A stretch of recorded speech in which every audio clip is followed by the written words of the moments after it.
Hi there Libra, thank you for joining me for your year 2016 forecast. Perhaps the standout moment of the whole year is going to come on the 9th of September when Jupiter, the planet of fortune, returns to your sign for the first time in 12 years. If you think back to that period then, you probably started or initiated new streams in your situation. Maybe they were creative ones, maybe they were spiritual ones, perhaps they were to do with much more business-like led ideas and opportunities. But it's a chance for you to demonstrate what a one-off you are. Now you're a people pleaser essentially. You're generally a good listener and you knit together with other people in a very attentive way. But that move of Jupiter is asking you to be a little bit more selfish about what you need to do for you. And there are some other changes right at the start of this year which are also going to be hugely significant. The sign of Sagittarius is really going to be cooking brightly for you pretty well through the whole of 2016. Sagittarius is a sign which is to do with philosophy, with growth, to do with opening ourselves up. And your ideas sector is going to be ablaze with possibilities if you're up for the challenge. Now your ruling planet Venus is actually in this area as the year begins, which is a really great portent, suggesting your skills as a diplomat are certainly going to be very much in favour for the whole of the following year. But also Saturn, the planet of structure, but of course of restriction, is in the sign of Sagittarius as this new year begins. This is trickier. It suggests that some of the ideas that you've evolved over many moons have perhaps in some ways become a bit outdated, or people can find you to be much more opinionated than they've been used to in the past. You're going to be blunter and more to the point. But this particular location of Saturn knits in very well with the Sun as this year begins. So if you can hold back a little bit and be very considered in what you say to people, it can help to feed into all sorts of close emotional relationships and create an improvement. But it is your ability to listen, hear people out, but also assert your ideas, which is going to be perhaps really crucial for this year. There is also going to be a big impact, a big influence in the sign of Pisces. But there's something I want to tell you about first of all. Over the last few years, all of us, quite globally, quite individually, have been affected by one particular aspect, and that's a square between Uranus and Pluto. This has been particularly tricky for you. This is because it's been shaken up the way in which you interact with other people, but at the same time, at a time when you've perhaps been uncertain of what your basic emotional foundations have been. Perhaps other people have changed towards you, the relationships may have been ever-changing, constantly coming and going, which has created a real sense of instability. Now that aspect is going to continue into this new year, but for only the first 3 months.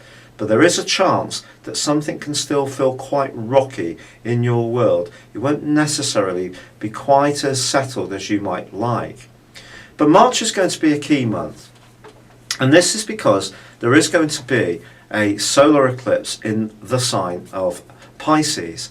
Now this solar eclipse is particularly important for your work, your health, your dietary arrangements and anything to do with self-discipline. It's going to provide a backdrop for the following 6 months. But the interesting thing is that the lunar eclipse, which occurs on the 23rd of March, actually occurs in your sign. So you're going to have to try to blend the needs of other people and the expectation others have of you, of another side of you, which could be wanting to get your own way a little bit more, see things more from your perspective.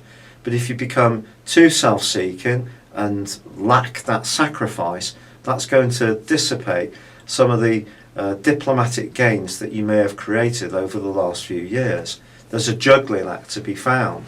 Also Jupiter, the planet of growth, is tracking backwards from the start of the 8th of January through to the 8th of May, in a part of your horoscope which suggests something that's important to you in terms of your spiritual development may be a bit blurry and unclear.